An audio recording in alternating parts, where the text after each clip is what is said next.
La taxe d'apprentissage est un impôt créé en 1925 afin de faire participer les entreprises au financement de la formation professionnelle et technologique. Chaque année, le calcul et l'affectation de cette taxe peut être un véritable casse-tête pour bon nombre d'entreprises. Pour en rajouter, la réforme de la formation professionnelle de mars 2014 a modifié les modes de calcul, de collecte et d'affectation de cette taxe.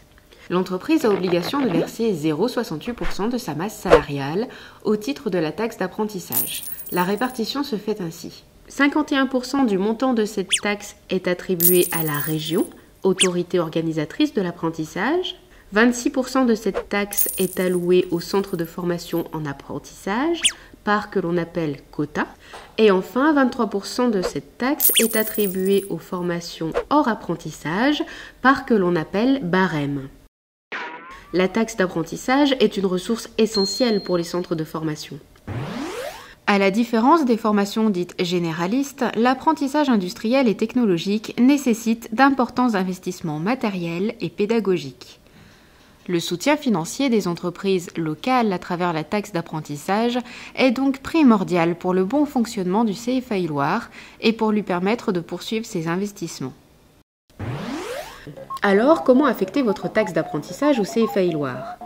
Premier cas de figure, si votre entreprise accueille un ou plusieurs apprentis inscrits au CFAI Loire, vous devez affecter au minimum le concours financier obligatoire. Ce concours financier obligatoire correspond au montant du coût de la formation qui est fixé par la région. Si vous ne pouvez couvrir les coûts de formation à travers votre quota, le législateur a instauré un complément appelé hors quota. En revanche, si vous vous êtes déjà acquitté du concours financier obligatoire, mais qu'il vous reste du quota, vous pouvez effectuer un versement complémentaire au CFAI Loire. Ce versement complémentaire est appelé quota libre. Deuxième cas de figure, vous n'avez aucun apprenti dans votre entreprise, mais vous souhaitez soutenir le CFAI Loire.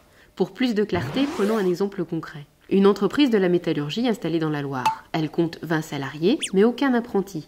Sa masse salariale est de 1 million d'euros. Elle doit s'acquitter de 6 800 € de taxe d'apprentissage en 2015. Ces 6 800 € seront répartis ainsi. 51% sont affectés obligatoirement à la part région, soit 3 468 €. Sur les 49% restants de sa taxe, elle peut faire le choix de verser l'intégralité de sa part quota au CFAI Loire. Dans ce cas, l'entreprise affecte son quota au titre du quota libre. Bien affectée, la taxe d'apprentissage n'est pas une obligation, mais un véritable investissement sur l'avenir. Si vous avez encore besoin d'un conseil ou d'une aide pour vous aider à remplir votre bordereau, vous pouvez contacter Raphaël au 04 77 92 89 89.